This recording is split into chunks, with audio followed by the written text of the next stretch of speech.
Olá pessoal, tudo jóia? Estamos aqui mais uma vez no nosso canal para falar de um tema importante para a filosofia e para a política especialmente, que é o tema dos afetos na política. E a gente decidiu falar especialmente de um afeto, que é o ódio, sobretudo porque temos visto agora no Brasil a formação do chamado gabinete do ódio, né? Então a gente quer entender um pouco o que significa isso do ponto de vista político, fazer um diálogo com a filosofia. Então essa é a proposta do vídeo de hoje. Espero que vocês consigam curtir um pouco essa nossa discussão. Primeiramente, é normal a gente ver uma oposição entre amor e ódio, não é? Como se fossem dois pares. E de fato é muito comum também que tenhamos amor e ódio pelo mesmo objeto. Isso é algo que é, diríamos assim, recorrente na história humana. A psicanálise trabalhou muito essa questão. Mas o amor, diferentemente do ódio, na história da filosofia ele conheceu definições mais amplas, não é? Você tem, na tradição grega, pelo menos 3 definições de amor que envolvem HP, que seria uma espécie de afeto pelo transcendente, pelo incondicional, por algo que está para além da gente. Tem a palavra filia, que forma a palavra fundamental para a gente, né, filosofia. E filia tem uma relação com a amizade, com um querer estar próximo, um desejo de estar em certa condição, e no caso da filosofia, né, com relação ao conhecimento.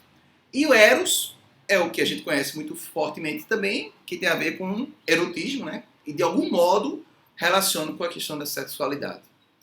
O ódio, por outro lado, é uma palavra que tem uma origem latina, ela é uma palavra que está muito ligada, do ponto de vista da história da filosofia e da história da medicina, inclusive, a certos afetos da gente, a certas disposições afetivas que ligam-se ao nosso corpo, especialmente às partes mais baixas do nosso corpo.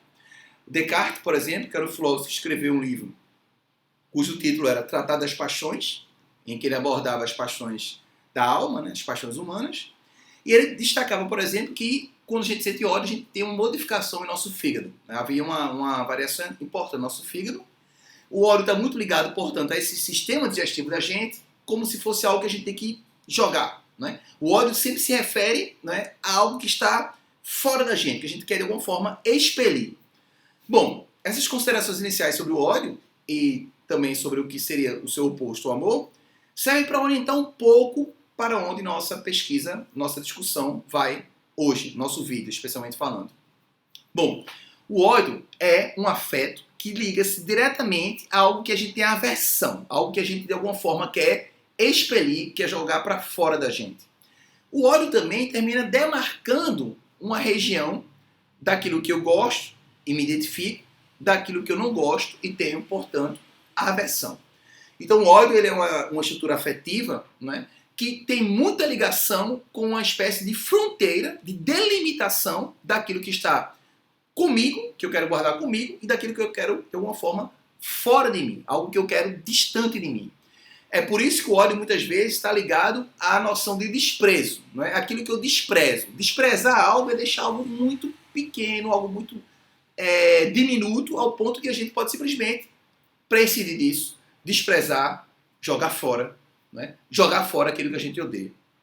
Então o ódio é um afeto muito importante, porque atravessa a história humana, evidentemente, mas ele é importante também porque ele serve para indicar para a gente um afastamento, uma reclusa, né? uma negação daquilo que a gente considera que é bom. Bom, o ódio, portanto, é algo que liga-se àquilo que a gente considera que é mal, algo que nos ofende, algo que nos atinge. Então o ódio é algo que a gente dirige no sentido mesmo de se separar, de se distanciar. Bom, do ponto de vista filosófico, a palavra ódio tem essa conotação muito forte, ela liga-se também à ideia de desprezo, né, de aversão. E o que a gente percebe hoje no Brasil é que o ódio é um afeto que guia a política. Mais do que o medo, que é um afeto que o Hobbes, por exemplo, desenvolveu bastante em sua pesquisa, especialmente no livro chamado Leviatã, o ódio é algo que é mais radical do que o próprio medo. O medo causa temor, causa prudência, causa certo receio. Né? A gente viu a campanha eleitoral em que a ministra hoje da Cultura, né, a secretária de Cultura, Regina Duarte, falava de que ela tinha medo do PT, né, do medo que o PT ganhasse a eleição. Então o medo já foi um afeto mobilizado na política brasileira de forma muito contumaz. Mas não deu certo. Né? A estratégia do medo ela foi pouco efetiva, pouco eficaz naquela campanha eleitoral. A campanha de Bolsonaro é uma campanha, quando foi uma campanha eleitoral, já foi uma campanha pautada no ódio. Isso foi um grande sinal de como seria a política que ele empreenderia no Brasil. Em outras palavras, não é um acidente, não é uma surpresa que se crie no governo um gabinete do ódio. Um gabinete que tem como política central a disseminação do ódio. Então, a política do ódio é uma política que permite, por um lado, uma identificação com aqueles que eu gosto, com aqueles que eu amo, com aqueles que eu me uno, e uma total ojeriza àqueles que são diferentes de mim. Então, o ódio é um afeto que também liga-se a certo ressentimento, que permite que a gente, a partir desses sentimentos que estão ressoando na gente, possa agora canalizar tudo isso para um objeto específico. Um objeto que deve, de algum modo, ser desprezado, um objeto que deve ser, de alguma forma, aniquilado, de preferência, que esteja, portanto, fora do meu caminho.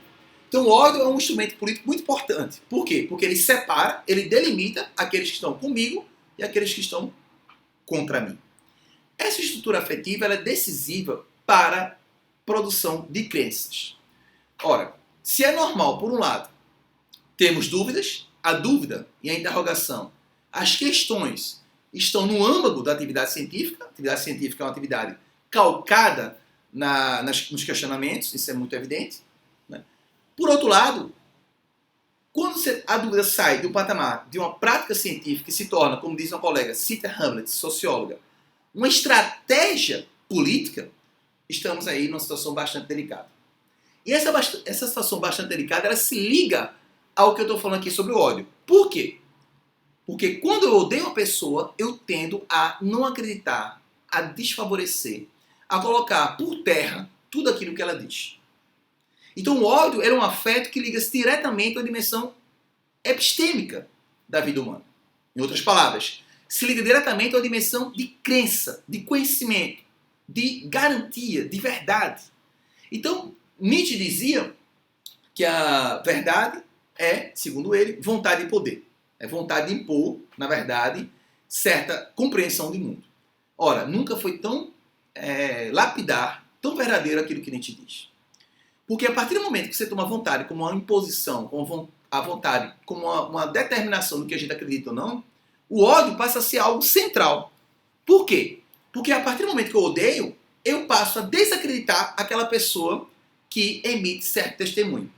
Eu passo a desacreditá-la não pelo que ela está dizendo, mas pelo que eu sinto e que me permite colocá-la num aspecto ou num âmbito daquilo que eu desprezo. Então o ódio ele é uma estrutura afetiva, ele nucleia vários afetos e ele tem a capacidade de fazer que a gente desacredite em certas pessoas, apenas pelo fato de nós as odiamos. Então, como foi construída a política no Brasil nesse momento? A partir do ódio.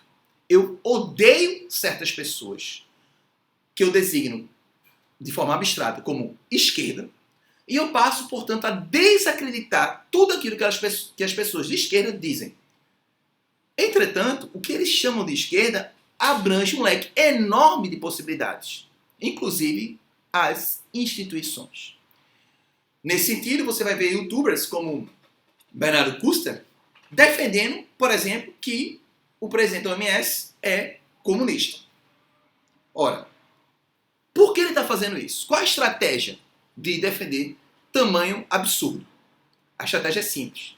A partir do momento que eu me firmo com uma posição política que odeia a esquerda, o desafio político agora é colocar mais gente naquilo que eu chamo de esquerda e desacreditar mais pessoas para reforçar a minha própria verdade.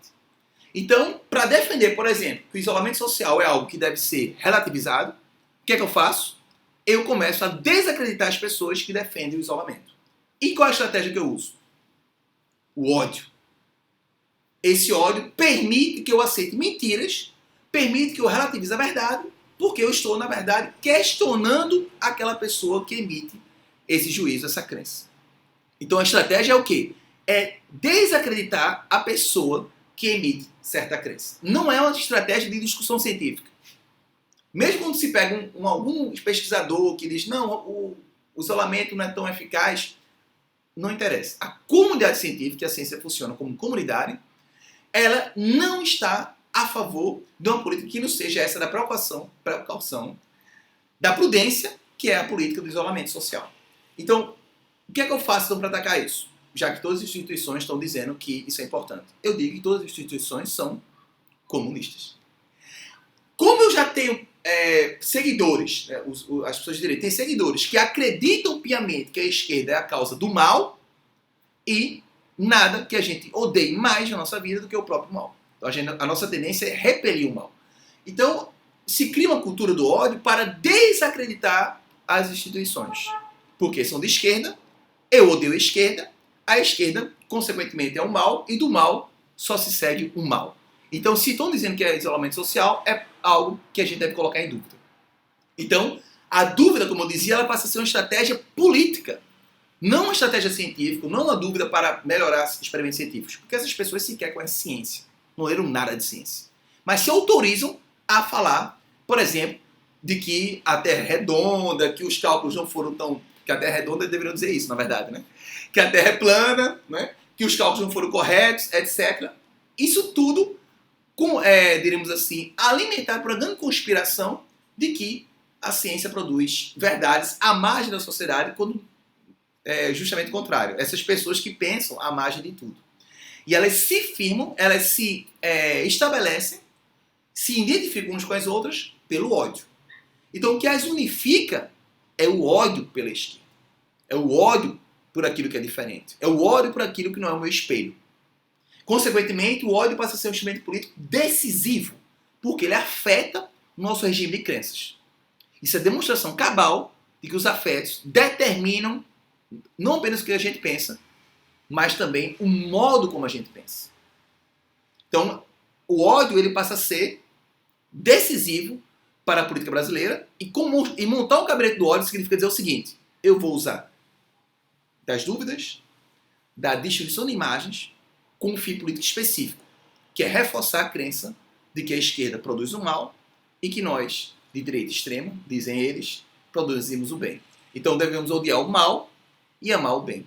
Em outras palavras, devemos reforçar aquilo que a gente acredita e destruir aquilo que a gente considera que é diferente da gente. Então, o ódio não é outra coisa senão a negação da política. É isso, gente.